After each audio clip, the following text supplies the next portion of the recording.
Depois é o marco, né? Porque é o centro da cidade de Campo Largo, é a nossa igreja, né? Então ela tem uma história, né? Acho que a cidade nasceu ao redor da igreja e ao redor da fé cristã católica. Acho que isso é muito importante ressaltar e registrar, porque quando falo do povo campolarguense, se pensa no povo que tem fé, um povo que tem devoção, né? Um povo que celebra a missa, que se confessa, que tem o amor e devoção para com a Virgem Maria.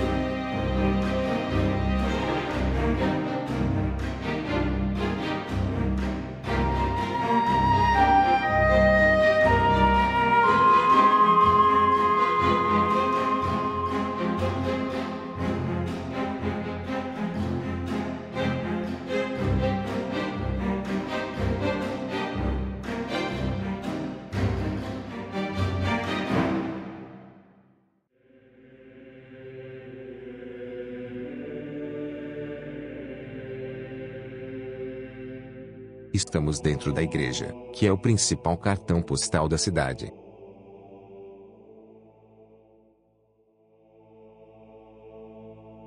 Esta imagem de Nossa Senhora veio da Bahia, em 1816.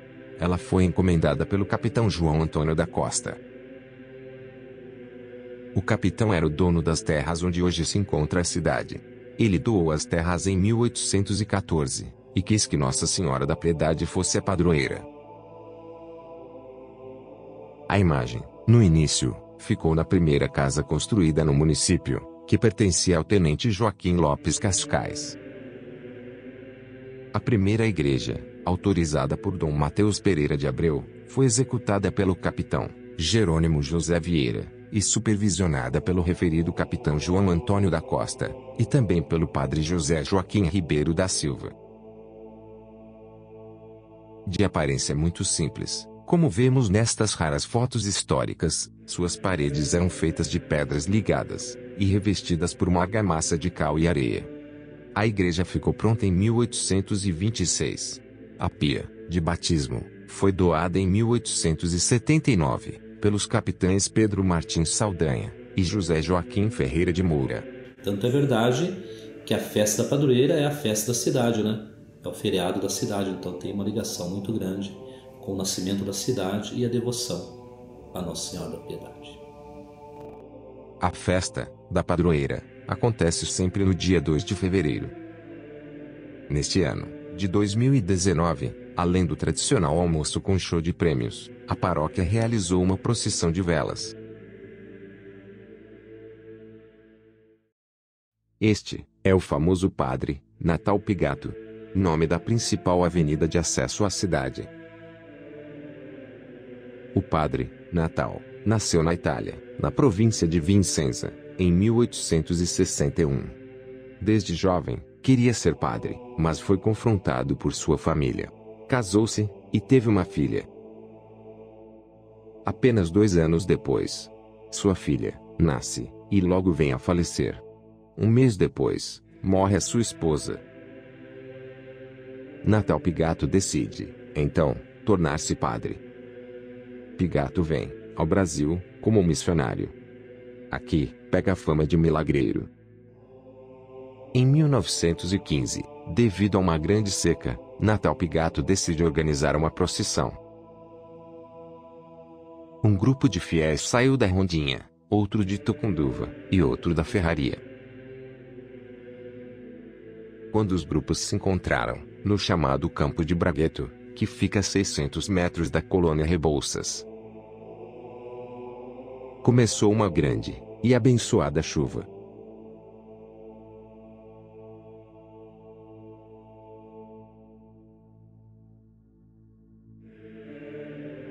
Após a morte do pároco Octávio Júlio dos Santos, Pigato, que então era cura da igreja da Rondinha, assumiu temporariamente a paróquia. Pigato foi logo substituído pelo seu grande amigo, o padre Ladislau Kula. Natal Pigato morreu em 1926, na casa paroquial da Rondinha. Curiosamente, o último batizado celebrado por Pigato, na capela de Antônio Rebouças, foi o do bebê Pedro Antônio Fedalto, futuro arcebispo.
A nova, e atual igreja, foi iniciada em 12 de outubro de 1918, pelo padre Octávio Júlio dos Santos.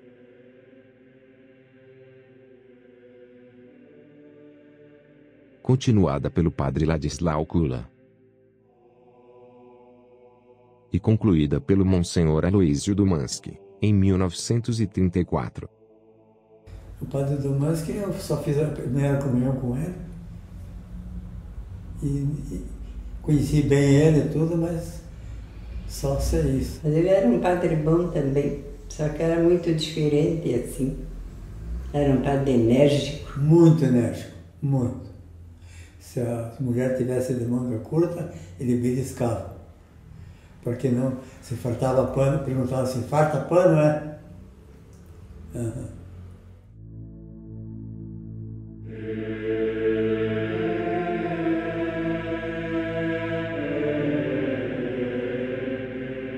Era um pátio, não tinha praça, era um pátio, uma lâmpadazinha muito fraquinha no meio da praça, as vacas dormiam tudo lá na praça.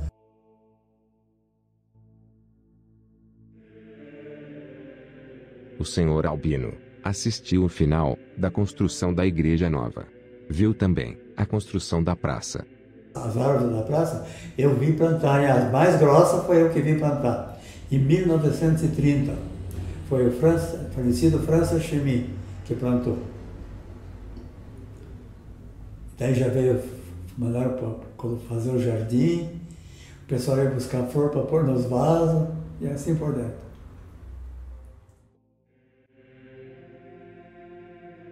As missas eram 6h30 da manhã,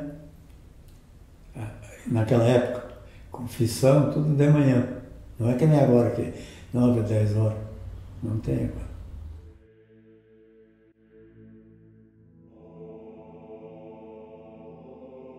Os homens do lado esquerdo e as mulheres do lado direito.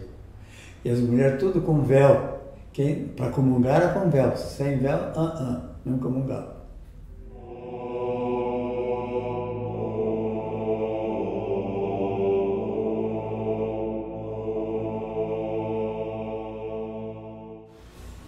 Assim que nós sempre íamos na igreja, festejava Nossa Senhora da Piedade, e umas novenas muito bonitas, a gente sempre participava, muito bom.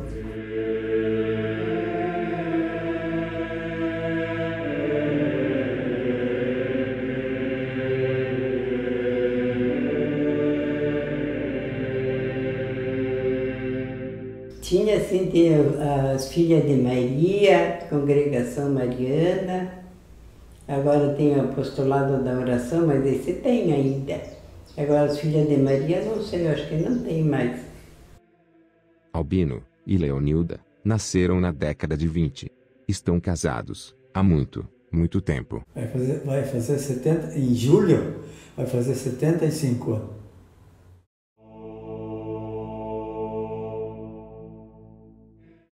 Na Rondinha, daí foi quando eu casei e vim para Campo Largo. Lá na Rondinha tinha o padre Luiz, era um padre bom, e tinha um outro padre que faleceu, eu não lembro mais o nome, era um bem já de idade.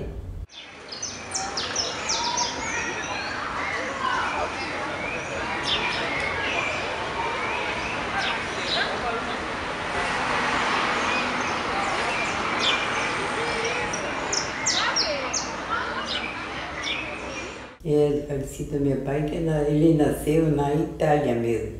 Ele veio da Itália quando tinha 7 anos. E daí a falecida mamãe, não, a falecida mãe já nasceu aqui no Brasil.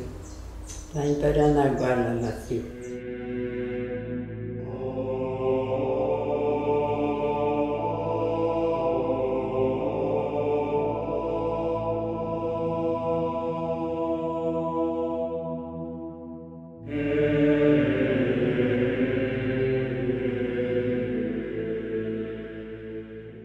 Sou neto de polonês. Os meus pais já nasceram no Brasil, só os avós que vieram da Polônia, os 4. Os nichos, altares menores, foram feitos pelo escultor Pedro Faganoli.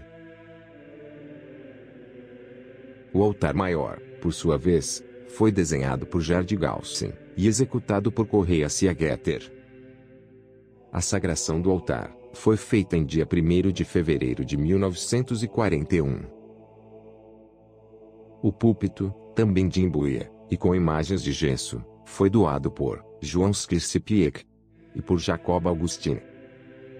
Os sinos das torres foram doados pela colônia polonesa, por João Skrzypiec e por João Meister. Os sinos foram benzidos, solenemente, no dia 2 de fevereiro de 1931. O órgão de tubo, com 5 metros de altura, foi construído no final do século XIX, pelo famoso construtor de órgãos, Aristides Cavaillé-Licot. O artista francês construiu órgãos para famosas catedrais europeias, dentre os quais se destaca o atual órgão da Catedral de Notre-Dame, de Paris. Os vitrais artísticos foram executados pela empresa curitibana Arte Decorativa, entre maio e junho de 1949, com o dinheiro doado por fiéis, congregações e empresas. Os vitrais foram inventados pela Igreja na Idade Média e eram parte das catedrais góticas. Os vitrais têm inspiração em Nossa Senhora. Através do ventre da Virgem Maria, Deus veio ao mundo, e então pudemos vê-lo. Deus passou por Maria sem quebrá-la, sem tirar a sua pureza. Da mesma maneira, não podemos olhar diretamente para o sol. No entanto, através dos vitrais, a luz passa por eles sem quebrá-los, e podemos olhá-la de frente. A pintura interna, que surpreende por sua beleza, foi feita pelo artista plástico italiano Anacleto Garbaccio.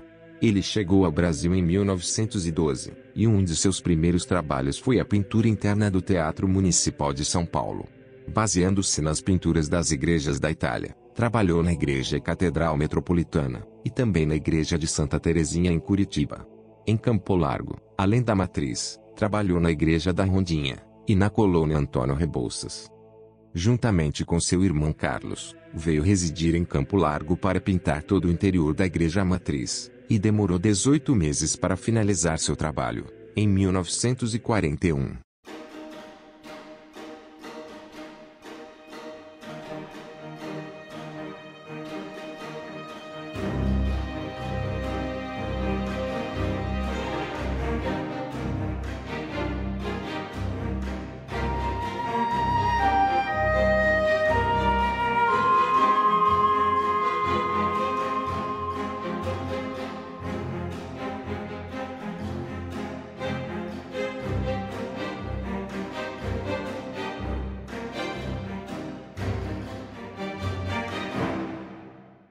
O Padre Paulo ele era bacana também, ele era amigo da gente, ele vinha aqui em casa e tudo, era bem bacana, ele era o Padre Paulo. Uma pena, coitadinho, também já faleceu, né?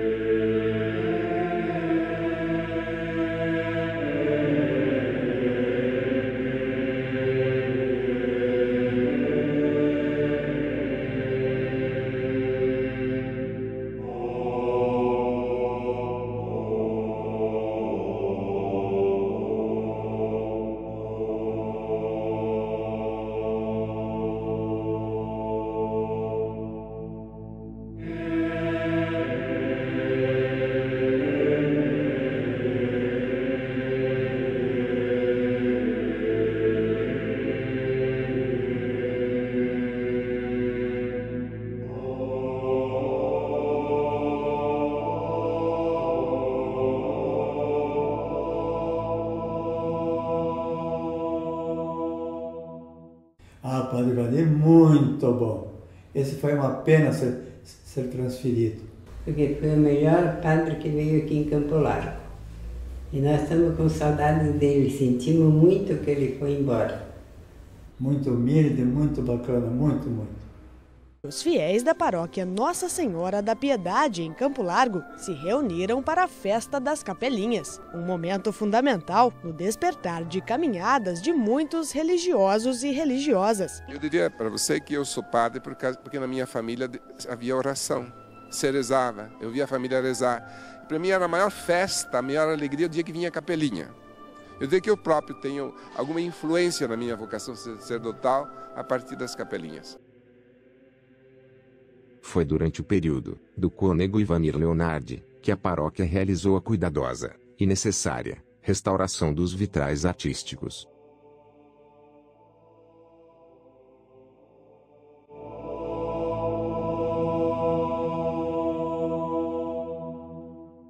O padre Valdirley Augusto Chiquito, que assumiu a paróquia em 2018, é natural da cidade, da região do Miqueleto. Chiquito, ainda jovem, começou sua formação, estudando em Curitiba e em Santa Catarina. Formou-se em filosofia pela PUC de Curitiba, continuou sua formação na Argentina, e fez teologia na PUC do Chile. Retornou a Curitiba, e ordenou-se padre. Seria uma das minhas últimas hipóteses de um dia voltar a trabalhar como pároco da minha própria cidade, né? Mas eu tomo como experiência, né? E para mim sempre é uma novidade. E os desafios, eu acho que eles enriquecem a nossa vida, o nosso ministério como padre, e enriquece também a comunidade. Eu acho que é importante para a comunidade e para o padre é fazer uma caminhada juntos, né? Eu acredito muito na caminhada como continuidade de um trabalho que os padres que antecederam, né, esse histórico, aqui implantaram, né, instituíram comunidades, incentivaram os pastorais. Aqui tem muitos pastorais, né, realmente em comparação a outras paróquias, né, então trabalha-se com um número grande de pessoas, né. E não só pastorais, e as atividades também, né, como aqui é missa diária, e tem dias da semana que tem mais de uma missa, são 2, e nos fins de semana realmente são várias missas, tanto na matriz quanto nas nossas 6 comunidades. Eu acho que isso abarca sim um trabalho, um labor pastoral.